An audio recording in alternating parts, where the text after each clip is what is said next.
blatantly lying to you, saying nothing's going on, and it's her that he's cheating with.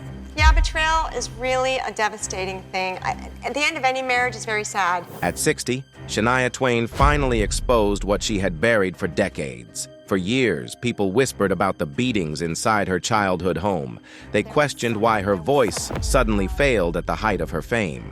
They dissected the betrayal that shattered her marriage. Still, she kept smiling and performing. But behind that composure was damage she had never fully named. In a recent interview, she stopped shielding the past. She exposed the real trauma that broke her completely. The night the laughter stopped. The truth came out during a direct conversation with Frederick Thiebaud, the husband of her closest friend. He sat across from her and laid it out without softening a single word. He had phone records. He had exact dates and times. He had strings of late-night calls that could not be explained away. He had explicit messages, graphic photos, intimate texts filled with pet names and private jokes. Words that were tender. Words her own husband had not spoken to her in months. There were gifts exchanged behind her back and plans made in secret. The words did not register at first. Shania stared at him, shaking her head, refusing to let the meaning land.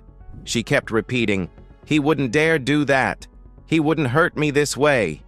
Her voice was breaking as she said it. According to reports from that period, she could not finish the conversation. The humiliation was immediate and crushing. The betrayal was not only romantic, it was personal. It was inside her home. When denial finally gave way to reality, the shock exploded into raw anguish. Some accounts claim she screamed in disbelief and slammed her phone against the wall, unable to contain the collapse happening inside her. In a matter of minutes, 15 years of trust disintegrated in front of her eyes. It was 2 nights later that she ran to the balcony and clutched the railing so tightly till her knuckles turned white. Her heart pounded in her chest as if it were trying to escape. For a brief and frightening moment, she later admitted to friends that a voice inside her told her to jump, and something in her almost obeyed. Inside the room, her 7-year-old son was sleeping, unaware of the wreckage of his mother's life. As Shania thought of him, she knew she had to be strong for herself and for him. Meanwhile, the tabloids had already exploded. Headlines screamed with delight at her pain. "Shania Twain's perfect marriage falls apart," read one. "Country princess betrayed and alone," read another. Critics lined up their knives with brutal precision. One wrote that she had sold her soul to a man who did not deserve her trust. Another sneered that even the voice that charmed the world could not save her from humiliation. A third said, "Shania Twain may have sold millions of records, but her heart is bankrupt and her career is trembling." The words stung, burned, and layered over the ache in her chest. The public had dissected her private life and made her grief into entertainment. A million memories of love and partnership flashed in her mind. Shania had given everything, sung with all her heart, trusted with all her soul, and now it had all been reduced to scandal and ridicule. That night, Shania later shared with close family members that she fought back tears. She simply stood, letting the cold bite into her skin and the weight of everything settled over her. Yet even this public humiliation that had been played out in newspapers and on television was not the deepest wound. There was something more terrifying, something that had begun even before the betrayal, and that threatened the one thing that had always made her untouchable: her voice. The voice that vanished at the peak. Shania first felt her life change in the 2003 when she was bitten by a tick while horseback riding. At the time, she dismissed it as minor and did not realize the tick was carrying the bacteria that causes Lyme disease. The infection went undiagnosed and untreated in the early stages. Over time, the illness began affecting her nervous system. She started experiencing sudden dizziness and loss of balance. According to her later interviews, she began blacking out unexpectedly, sometimes every 30 seconds, especially under bright stage lights. I was on stage, very dizzy. I was losing my balance. I was afraid it was going to fall off the stage. What seemed like a small bite had developed into a serious medical condition that would threaten her voice, her stability, and her career. She forced herself to continue, but inside, she was terrified. The dizziness returned under the stage lights. Her throat felt unstable and unpredictable. She finished the song by focusing on staying on pitch and getting through each line carefully rather than relying on the natural control she once had. After the show, according to her later interviews, she went back to her dressing room shaken and confused. She told friends she was afraid she might never sing the same way again. But the singer is now speaking out about her fear that she thought she lost her voice forever due to her struggle with Lyme disease. To survive the tour, doctors gave her cortisone shots, but the relief was temporary. For 15 years, she lived without a voice she could fully trust. Every performance carried the constant fear that the next note might fail.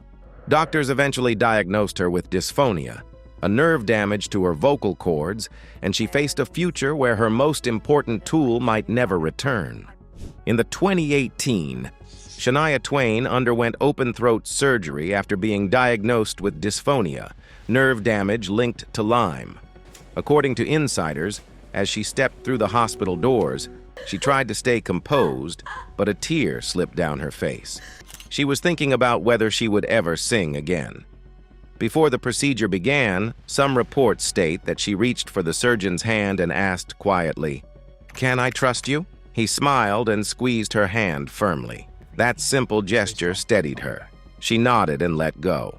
Surgeons made a careful incision in the front of her neck to reach the damaged vocal cords. She was awake for parts of the procedure so they could test her voice in real time. Gore-Tex implants were inserted into the vocal folds to stabilize them and help them close properly. She had to make controlled sounds while instruments were inside her throat. She could feel pressure and pulling. She could hear her own voice echoing in the sterile room. It was frightening. There was no way to ignore what was happening. The surgery left a permanent scar across her neck. When her voice came back, it was deeper and rougher. It did not sound like the voice that had made her famous. According to those close to her, she broke down the first time she heard recordings of it. She grieved the loss of the old sound. Then she began again. She worked with specialists. She retrained her breathing. She forced herself to trust a voice that felt unfamiliar. It was not the same voice, but it was hers, and she chose to fight for it. Voice coach? Oh, yeah? And it's a pill. I don't know what it is. Fans believe that this was the moment her life broke completely. But the truth is that this struggle was only a part of a much larger story. The COVID-19 nightmare. Shania had survived the knife. She had relearned her own voice, and just when she thought the worst had happened, something else did that would almost take her life. Shania was 55 years old when COVID-19 found her at her home in Lake Geneva, Switzerland. Because she had lived with asthma her whole life, her lungs were already compromised before the virus arrived. The infection hit her hard and fast and kept getting worse every single day. Her lungs began filling with inflammation. Every morning she woke up struggling to breathe in a way that was slightly worse than the morning before. Her vital signs began to drop. Her husband watched her deteriorate and refused to accept that there was nothing he could do. For hours every day, across multiple days, he called hospitals trying to coordinate an air evacuation while simultaneously monitoring her vital signs at home. Hospital beds in Switzerland were almost impossible to find. The pandemic had filled them. He was told to keep watching her and wait for an opening. He later described those days as a real nightmare. When a bed finally opened, the medical team that came for her was a specialized unit. Regular transport could not move a COVID patient. The air evacuation required people trained specifically for that situation. When they arrived and lifted her onto the stretcher, Shania later said the whole experience felt like science fiction. She described feeling like she was going to another planet. Everything moved in slow motion. The faces above her were covered. She was afraid, but she was too exhausted to fight the fear. She simply let them carry her. At the hospital, she was placed in isolation immediately. No visitors. Just the medical team, the machines, and whatever was left of her strength. Doctors began plasma therapy. On the 4th day of treatment, the unthinkable happened. Her antibody count was recorded as 0.0001, essentially nothing. Her immune system had nearly stopped responding entirely. The plasma therapy was her only lifeline, and even that was not guaranteed to work. What she did not know at the time was that the medical staff had made a careful decision not to tell her the full truth. They did not tell her how many more days she could fail to respond to plasma therapy before they would have to put her on a respirator. She later found out she was already halfway through what doctors considered her maximum treatment window, halfway to the point where there would be nothing left to try. The staff protected her from the weight of that information, and she later said she was grateful they did. Knowing might have broken something in her that was still holding on. It took several days before her antibodies began to build. When she was finally well enough to be moved out of isolation and to sit up properly, a minister came to speak with her. He sat beside her and asked her a simple question. He said, "Can you feel that? That is air. Without that, we cannot live." Then he looked at her and said, "What are you going to do with it? What are you going to do with that air?" She sat with the question. She thought about everything her lungs had carried, every note she had ever sung, every breath she had forced through a damaged throat after surgery, every moment she had spent waiting to find out if her voice would return. All of it had depended on something as simple and invisible as air, something she had never once stopped to be grateful for. When she was strong enough to pick up a pen, she wrote. The song that came out of that hospital room was called Inhale, Exhale, Air. It appeared on her 2023 album, Queen of Me. She later explained that she wrote it from a place of pure gratitude. It was about all the small, ordinary, miraculous things that breathing makes possible. She had survived again, not because the world was kind to her. The world had rarely been kind to her. She survived because she had learned a very long time ago in a cold house in northern Ontario that surviving was something you chose every single morning until you did not have to choose it anymore. And that story, the one that built the woman who walked out of that hospital, begins much earlier than any of her fans ever knew. The child who became the provider. Timmins, Ontario, in the winter, is way colder than most people imagine. Temperatures usually drop below -30 degrees Celsius. Shania grew up in this place, in a small house that had no electricity. She had been born Eileen Regina Edwards, and after her mother Sharon remarried Jerry Twain, an Ojibwe man who adopted the girls, she took his last name. The family survived on moose meat, bread, and mustard. They moved often, sometimes 3 times in a single year, trying to outrun unpaid bills and eviction notices. Hard, but we caught up with Shania Twain in the middle of that. We asked her, after some tough and rough times growing up in that city. On one occasion, a landlord came to the door demanding overdue rent. Shania watched through a window as the man spoke very disrespectfully to her mother on the porch. According to a few unconfirmed sources and later recollections attributed to Shania, her mother stood there embarrassed, promising they would pay the following week. She nodded repeatedly and asked for more time. That night, long after it was dark, her mother woke the children quietly. There was no packing of proper bags. Shania did not even put on slippers. They fled in the middle of the night, stepping into the cold and driving away before sunrise. She later said she felt like a thief, even though it was not her fault. And all this was nothing compared to the trouble her stepfather Jerry Twain brought into the house. He had a violent temper. One night in 1975, when Shania was just 10 years old, he slammed her mother's head against the toilet during a violent disagreement. Shania saw it happen and reacted without thinking. She grabbed a chair and struck him to protect her mother. He turned and punched her hard in the face. The force knocked her backward. She felt the shock travel through her jaw and skull. Her ears rang. Her cheek burned instantly. For a second, she could not see clearly. She tasted blood in her mouth and realized her lip had split. Despite the pain throbbing across her face, the tiny girl did not focus on herself. She scrambled toward her mother, calling out to her, trying to lift her head and check if she was breathing. Her hands shook as she touched her mother's face. She was terrified and confused, and for a moment, she thought her mother was dead. The police were called, but when they arrived, they left without helping. According to Shania's later interviews, officers arrived but treated it as a domestic dispute rather than a criminal assault. In the 1970s, especially in small communities, domestic violence was often minimized. Unless someone was visibly unconscious or severely injured, officers frequently chose not to make arrests. There were no mandatory charging laws in place at the time. Her mother did not press charges. The officers left. That pattern repeated. Each time the violence escalated, help did not follow. For Shania, the message became clear at a young age. No one was coming to rescue them. Beyond the violence in her parents' marriage, Shania Twain lived a childhood that was harsh and exhausting. She woke before daylight to chop wood for the family cooking stove. The axe was almost too heavy for her small frame, but the work had to be done, or they would starve. Winters in northern Ontario during the late 1970s and early 1980s were brutal, and many rural families relied on wood because oil and electric heating were too expensive. Shania Twain understood early that if anything in her life was going to improve, she had to work for it. She cleaned the house, cooked basic meals, and took care of her younger siblings before and after school. I was responsible for the alarm clock and getting everybody breakfast, the kids on the bus. It was... You? Yes, it was a whole routine. Many days she went to class hungry. She learned to sit still and stay quiet so no one would notice.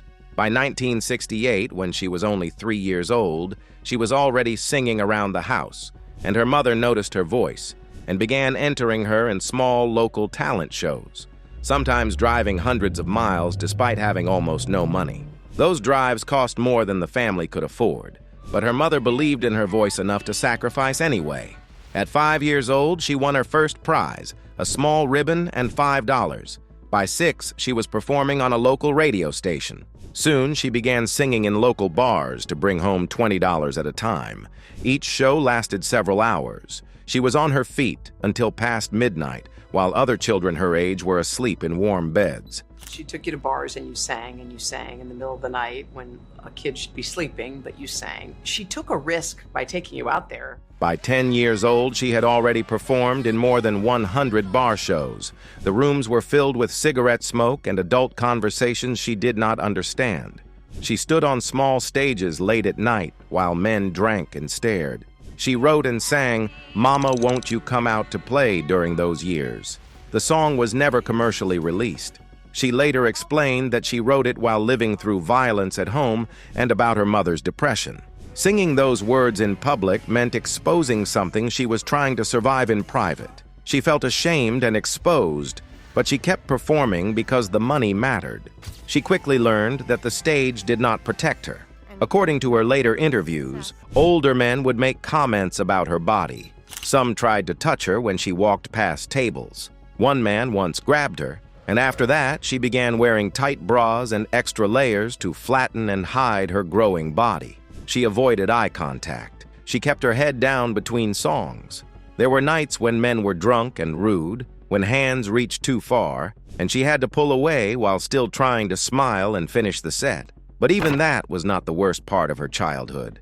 In 1987, tragedy struck in a way that changed everything. Shania was traveling with her mother and stepfather near Wawa, Ontario, along a highway used heavily by logging trucks that moved timber between mills. The air was quiet inside the vehicle. Suddenly, headlights filled the windshield. A truck was coming straight toward them. There was no time to move. The impact was violent and immediate. Glass exploded across the seats. The front of the car collapsed under the force. Shania felt the jolt tear through her body. When the motion stopped, there was only ringing in her ears and the smell of fuel and smoke. She turned toward her mother. Blood was running down her face. Shania reached for her, calling out, shaking her shoulder. She tried to hold her upright. Her hands were covered in blood. She kept saying "Mom" again and again, waiting for an answer that never came.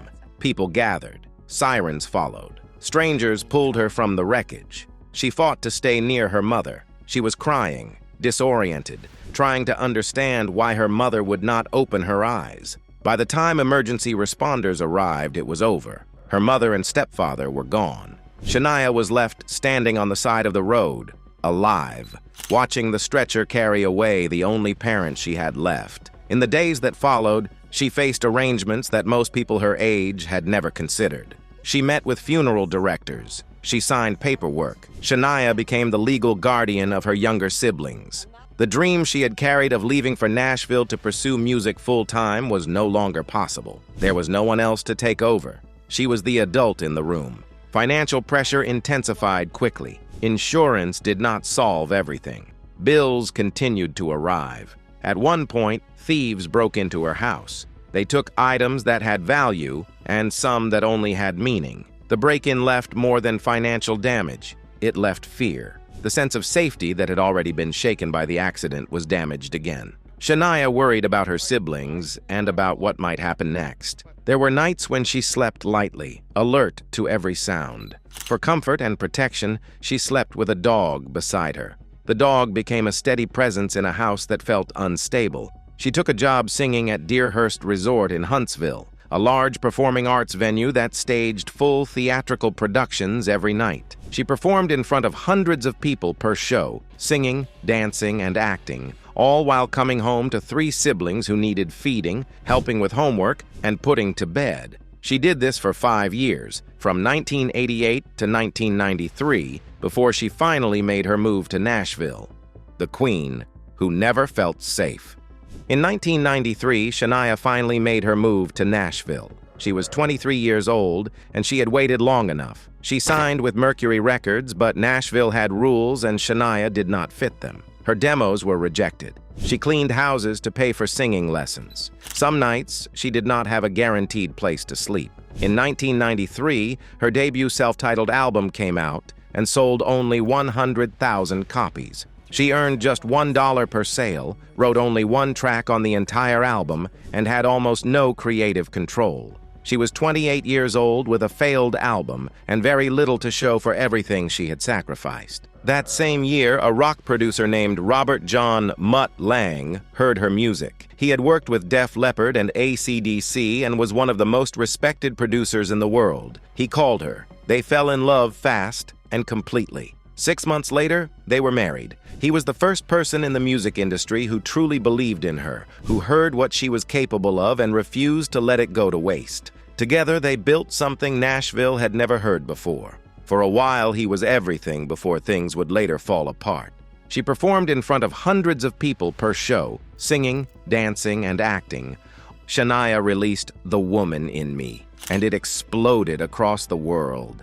More than 20 million copies were sold worldwide. Every song seemed to carry a piece of her pain, her hunger, her survival, and millions of people felt it without knowing why. On February 24, 1999, she won 4 Grammys in a single night. The girl who had once gone to school hungry, who had chopped wood before sunrise and sung in smoke-filled bars for $20, was now standing on the biggest stages in the world, holding trophies. Later that year, Come On Over became the best-selling album by a female artist in history, selling more than 47 million copies. She performed 165 shows on world tours that filled stadiums and arenas. Fireworks lit the stage. She wore crop tops and sparkled with confidence. For a moment, it looked like everything she had suffered had finally been worth it. But backstage, the world she had built was much harsher. Shania fought for co-producer credit in a male-dominated industry that did not always respect her ideas. Her marriage was already showing cracks that no one on stage could see. Her voice was deteriorating, becoming unreliable at the worst possible times. Stalkers broke into her home in Switzerland. She slept with a loaded gun beside her and spent $500,000 a year on security just to feel safe. Every night she performed, she looked fearless. Off stage, she could barely sleep. She wore her armor constantly. Then came the betrayal in 2008. Then came the surgery in 2018. Then came the pandemic in 2020. And then, when the world expected her to disappear quietly, she came back. In 2017, 15 years after her last studio album, Shania released Now. She was 52 years old. The album debuted at #1 on the Billboard 200 and sold 137,000 copies in its first week. Every song on it was written from the wreckage of everything she had survived. Her voice was different, deeper, rougher, but it was there, and it was strong, and the world listened. In April 2022, she walked out onto the Coachella stage as a surprise guest alongside Harry Styles. The crowd erupted. A woman who had once been told her career was finished stood in front of one of the biggest audiences in live music and owned every second of it. Then in February 2023, she released Queen of Me. She was 57 years old. The album debuted at #1 in the United Kingdom. For the album cover, she posed with her body bare and unguarded, the same body she had hidden under layers as a child to protect herself from men who looked at her the wrong way. She said it made her feel free. The tour that followed ran for 75 shows across North America and Europe and grossed over $114 million. She outperformed artists half her age every single night. The girl who had once earned $20 singing in smoke-filled bars to feed her family had just completed one of the highest-grossing tours of her career.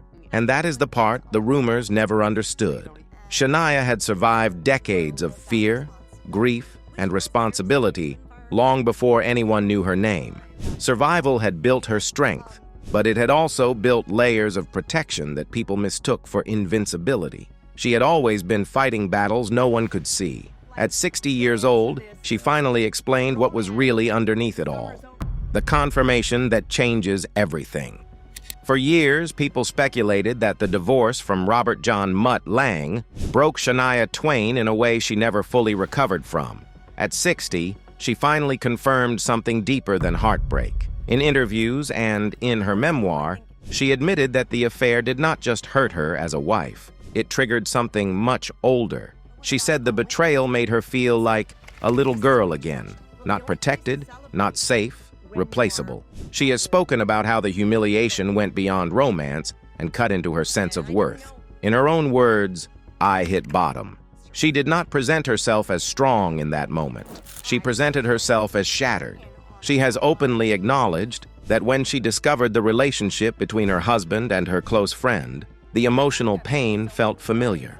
It echoed the instability of her childhood, the violence, the unpredictability, the fear of losing the only structure she had. She confirmed that the humiliation was not just romantic, it was psychological. It reopened wounds she had spent decades suppressing. She once said, "It was like reliving my childhood all over again," making it clear that this was not simply a failed marriage. It was trauma resurfacing. When she later posed nude at 57, critics called it a publicity move. At 60, she clarified that it was not about attention. It was about reclaiming control. For years, she hid under stage costumes that felt like protection. After the divorce and the surgery, she felt disconnected from her body. Showing herself without disguise was an act of defiance. She wanted to prove to herself that she was not damaged goods and that the scars, including the one on her throat, did not diminish her value. She also confirmed something many suspected, but she rarely stated so directly before. She has forgiven everyone who wronged her, not partially, not selectively. She has said clearly that she forgave her ex-husband and the friend involved because carrying hatred would only prolong her own suffering. "Forgiveness is in my interest," she explained. She understood that anger would tie her permanently to the worst chapter of her life. Forgiving them did not excuse what happened. It freed her from reliving it every day. The rumor was that Shania never healed. The truth she confirmed at 60 is this: she faced the betrayal, faced the trauma beneath it, and chose not to let it define her. She rebuilt herself consciously and publicly, not untouched, but unbroken.